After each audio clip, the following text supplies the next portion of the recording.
네, 그러면 GPG 챕터 1.1 객체 지향적 프로그래밍과 설계 기법 시작하겠습니다.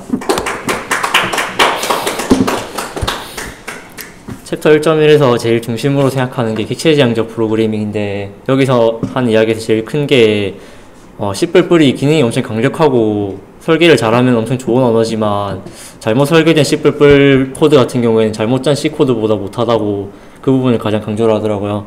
그래서 여기서 가장 중요하게 여기는 그 설계를 이 부분에서 가장 많이 쓰이는 것들, 유용하게 쓰이는 것들에 대해서 알아보고, 코드를 어떻게 짜야 좀 재사용성이 높고 유지보수를 잘 할 수 있는 코드를 짤 수 있는지를 위주로 할 겁니다. 일단 첫 번째로 코딩 스타일인데, 코딩 스타일 제일 중요한 게 어떤 스타일을 쓰냐가 아니라 한 가지 스타일을 정해놓고 그걸 일관되게 쓰는 거라서, 뭐 유명하게 알려져 있는 헝가리안 표기법이라든가 카멜 케이스라든가 이런 것들 어떤 거 하나를 따와서 그거랑 대충 자기가 알맞게 자기한테 편한 방식으로 바꿔서 한 스타일을 결정해서 일관되게 쓰는 게 좋고, 팀 작업 같은 경우에는 코딩 스타일에 지나치게 집착을 하면 안 된다라는 점이, 뭐 코딩 스타일을 엄청 빡빡하게 정해가지고 막 20페이지 30페이지 이렇게 만들어 버리면 그 내용이 너무 많아가지고 막상 지키려고 해도 코드 하나하나 짜는데 그걸 다 생각을 하면서 짜야 되니까 귀찮아서 지키기가 힘들어진다. 그래서 뭐 가독성을 지키는 범위 내에서는 적당하게 한두 페이지 정도로 사람들이 기억하기도 쉽고 지키기 쉬운 범위 내에서 적당히 코딩 스타일을 짜서 그냥 그걸 지키는 정도로 만족을 해라 라고 하더라고요. 그리고 클래스 이름 같은 경우에도 뭐 유지보수 가독성을 고려해서 뭐 예제에도 있듯이 C로 시작하면 확실하게 구체화가 다 된 클래스고, I로 시작하면 다른 클래스의 상속을 받아서 구현을 해야 하는 인터페이스 클래스고, 이런 식으로 짜놓으면 이후에 유지보수 가독성에 아주 도움이 된다고 합니다. 클래스 설계 같은 경우에 생성자 내에서 실패할 수 있는 작업을 하는 게 굉장히 좋지 않다는 이야기를 했어요. 그래서 특히 게임 같은 경우에는 클래스를 생성하는 시점하고 걔가 활성화되는 시점하고 다를 수가 있는데, 이런 경우가 있기 때문에 생성자 내에서는 내부 멤버들을 초기화해주는 클리어 이런 함수 정도만 실행을 해주고, 실제로 생성할 때 따로 크리에이트 함수를 이용해서 생성이 성공했는지 실패했는지 반환을 할 수 있도록 이런 식으로 짜야 같은 메모리 내에서 한번 크리에이트 디스트로이 메소드를 여러 번 반복하면서 씀으로써 메모리 한번 할당해놓고 계속 썼다가 해제했다 썼다가 해제했다 이렇게 할 수 있기 때문에 이런 식으로 설계를 해놓는 게 도움이 된다고요.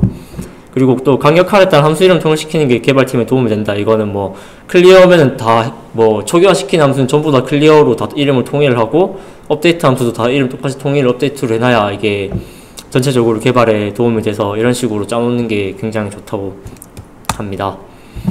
다음 클래스 계통구조의 설계인데, 뭐 제일 기본적인 방식은 상속과 포함, 뭐 거의 많이 알려져 있는 이야기지만 이즈어 관계면 상속이고 해즈어 관계면 포함을 쓸 것.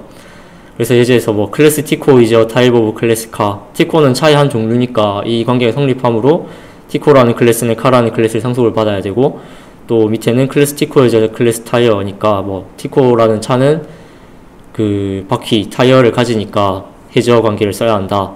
그리고 이렇게 해서 일일이 다 따져보고 이렇게 말했는데 뭔가 어색하게 나온다. 그러면 잘못된 설계이기 때문에 다시 짜야 한다라고 합니다. 뭐 이즈어 관계인데 해즈어 형태로 구현을 하면 좀 더 편하거나 이런 일이 있을 수도 있는데, 그렇게 하면은 본질적으로는 틀린 거기 때문에 이후에 계속 짜는 과정에서 뭔가 꼬이거나 문제가 생길 가능성이 높기 때문에 처음부터 제대로 짜야 합니다.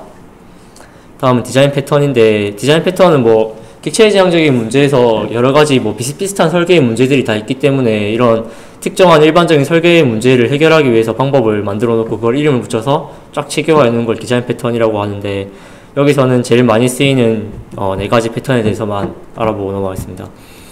첫 번째로 단일체 패턴인데, 단일체 패턴 같은 경우에는 엄청 많이 쓰이고 또 유용하게 쓰이는 패턴이에요. 그래서 뭐 의도는 해당 클래스 인스턴스가 반드시 전체 프로그램 내 하나뿐이어야 하고, 또 프로그램 전체에서 이거에 대해서 접근할 수 있는 접근점을 제공하기 위해서 이런 패턴을 사용을 하는데, 대표적으로 많이 쓰이는 게 게임 자체를 어떤 클래스로 만들어내거나 뭐 아니면 그 게임 내에 어떤 관리자 클래스 이런 것들은 게임 내에서 하나만 있어야 하니까, 그런 것들을 만들 때 이런 단일체 패턴, 싱글턴 패턴을 이용해서 구현을 합니다. 구조에 보면 싱글턴이라는 클래스가 있고, 여기 퍼블릭에서 스태틱으로 get 인스턴스 함수를 이용해서만 어떤 하나의 유니크한 인스턴스를 받을 수가 있고, 싱글턴 오퍼레이션, 이거는 해당 싱글턴 객체가 수행해야 하는 여러가지 연산들이고, get 싱글턴 데이터를 통해서 싱글턴 데이터를 받을 수 있고요. 그리고 숨겨져 있는 내용의 유니크 인스턴스는 외부에 접근하면 안 되기 때문에 당연히 숨겨져 있고, 또 싱글톤 그 클래스에서 가지고 있는 여러가지 데이터들이 들어가 있죠. 이거 C++ 예시 코드로 나타내면 네, 스태틱으로 이렇게 헤더 파일에서 똑같은 형태로 구현이 되고, 또 싱글톤 패턴 같은 경우에는 이걸 상속받아서 그 밑에 클래스로 만들어낼 수가 있기 때문에 또 그렇게 확장할 수 있다는 게 싱글톤 패턴의 장점이라고 하더라고요. 그래서 싱글톤 생성자라 이런 것들은 그 형태에 맞게 상속을 받을 수 있어야 되기 때문에 프로텍티드로 선언을 하고요. 실제로 구현할 때는 처음에는 널로 초기화해 놓은 다음에 get 인스턴스를 하는 시점에서 만약에 널이면 새로 생성해서 걔를 돌려주고, 아니면 이미 있는 애를 돌려준다, 이런 형태로 만들어 놓으면 반드시 프로그램 내는 하나밖에 존재하지 않으니까 생성을 할 수가 있고, 또 종료할 때는 그 만들어 놓은 인스턴스를 해제할 때는 역시 마찬가지 비슷한 방식으로 이미 해제한 경우가 아니면 해제를 해서 해제했다는 뜻으로 널 포인터로 만들어준다, 이렇게 만든다고 합니다. 장점은 접근점 자체가 하나로 이렇게 딱 정해져 있으니까 다른 클래스라든가 이런 데서 통제를 하려면 무조건 그 함수를 통해서만 접근을 할 수가 있으니까 접근을 어떻게 하는지에 대해 통제가 가능해요. 전역 변수면 그 변수를 어디서 쓰든지 간에 그게 함수는 이렇게 명시적으로 들어오는 게 아니니까 통제가 안 되는데, 이건 함수를 통해서 통제를 할 수 있다는 게 장점이고, 또 전역 변수 같은 걸로 이용해서 전역적인 접근점을 제공을 하면 여러가지 소스 파일에서 이용을 할 때 헤더 파일 익스턴을 일일이 다 선언을 해줘야 되는데 이런 것들이 없기 때문에 훨씬 편리하고 또 관리하기도 좋죠. 그리고 또 아까 전에도 얘기했지만 이 내용 자체를 상속을 시켜가지고 서브 클래스에서 확장이 가능하다라는 점도 장점이고요. 네. 다음은 퍼사드 패턴인데, 이것도 역시 관리자 패턴 같은 거, 관리자 클래스 같은 것에서 많이 써요.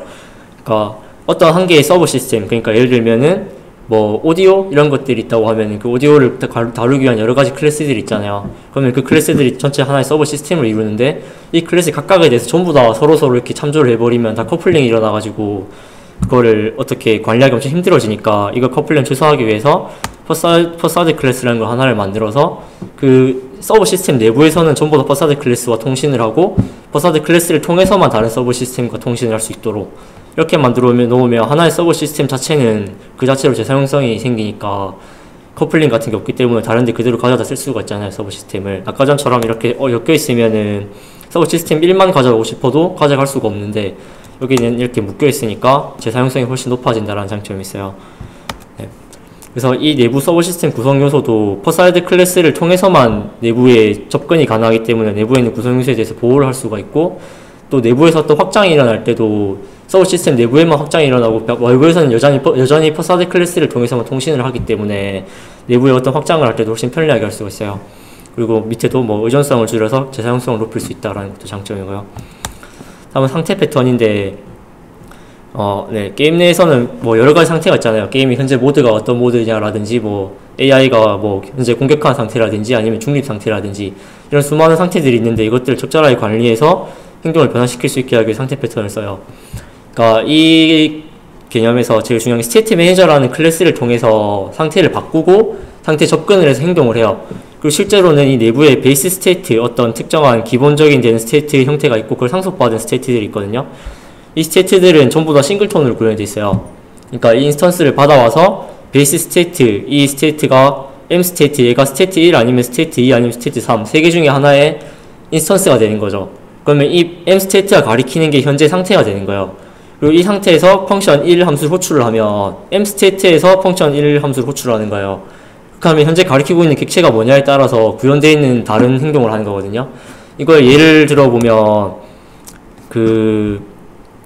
만약에 어떤 몬스터 AI가 있어요. AI 난이도가 하, 중, 상이 있어요. 그럼 이 각자 객체 하나하나가 하고, 중이고, 상이에요. 외부에서 스테이트 매니저에서 그 몬스터 공격하라는 요청이 만약에 펑션으로 함수가 있어요. 공격하는 걸 호출을 했는데 현재 상태가 난이도가 하면은 이 스테이트 1에서 하에 해당하는 펑션 1을 불러서 주니까 해당하는 난이도의 상태에 맞는 동작을 하고, 또 스테이트 2면은 난이도 중에 맞는 그 인스턴스가 지금 M 스테이트에 들어가 있으니까 거기에 맞는 동작을 하는 거예요. 그러니까 외부에서 봤을 때는 일관성 있게 호출을 하는데 내부적으로는 상태로 관리가 되고 있기 때문에 똑같은 함수를 불러도 해당한 상태에 맞는 동작을 해줄 수가 있는 거죠. 네. 그래서 장점은 각 상태를 서로 다른 객체로 관리하기 때문에 관리하기 굉장히 편해요. 상태 하나, 객체 하나 딱 묶여 있잖아요. 그러니까 난이도 하면은 난이도 하에 대한 거를 바꾸고 싶으면 난이도 하 객체에 대한 것만 건드리면 바꿀 수가 있으니까. 그리고 또 뭔가 확장할 때도 난이도 늘리면은 해당한 스테이트 매니저에서 전이 상태만 명확하게 정의를 해주면 그거를 확장하는 것도 쉽게 할 수 있으니까요. 이 상태 전이를 명확하게 만든다는 것도 클래스 이런 식으로 구현이 안 돼 있다면 그 스위치 케이스문 같은 걸 이용을 해야 되잖아요. 일일이 만들 때. 근데 그 제어문으로 돼 있으면 그게 명확하게 안 보이는데 얘들은 바꾸는 걸 함수를 통해서 명확하게 바꿔주기 때문에 전이 상태가 확실하게 보인다라는 장점이 있대요. 다음 팩토리 패턴인데 이 팩토리 패턴이 사실 좀 정확하게 못한 게 GPG에서는 단순히 팩토리 패턴이라고 적혀 있는데 그 다른 GOF의 디자인 패턴 책을 보면 팩토리 패턴이 추상 팩토리가 있고 팩토리 메서드가 있거든요. 근데 정확하게 어떤 걸 이야기하는지 잘 모르겠더라고요. 그래서 단순히 책에서 이야기하는 정도에서만 정리를 했는데 책에서 있는 내용에서는 어떤 한 클래스가 여러가지 객체들을 한 번에 생성하는 역할을 책임을 지는 거를 팩토리 패턴이라고 해요. 그래서 이 예제 코드에도 있지만 create 오브젝트에서 특정한 클래스의 id를 부여를 해가지고 해당 id를 넘기면 그 id에 해당하는 클래스를 만들어서 넘겨주는 역할을 한다. 이렇게 하면은 이 한 클래스 내에서 메모리 할당이 다 일어나니까 메모리 할당하는 부분을 관리할 수가 있고 이 객체 자체가 기본적으로 이 베이스 클래스의 포인터 형태를 불러주잖아요. 그러니까 클래스 1, 클래스 2, 클래스 3이 전부 다 베이스 클래스를 상속을 받은 거죠.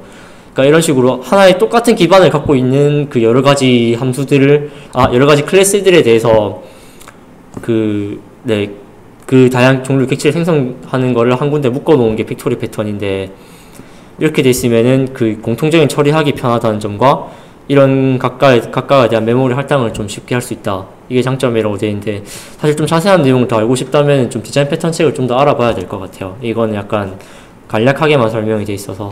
네. 그래서 요약을 하자면, 이런 식으로 코드의 모든 부분에 객체지향적인 기법을 잘 활용하면 유지보수성과 확장성이 크게 증가한다 라고 하네요. 뭐 꼭 객체지향 기법을 그렇게 집착할 필요는 없는데, 그 객체지향 기법을 쓰는 것 자체가 잘 활용했을 때 장기적으로 보면 유지보수성, 확장성에서 굉장히 유리하기 때문에 이런 설계를 잘 이용해서 코드를 짜자 라고 합니다. 참고 자료는 이펙티브 C++, 월 이펙티브 C++, GOF 디자인 패턴 이런 책들을 보면 될 것 같아요. 네, 이걸로 마무리하겠습니다. 감사합니다.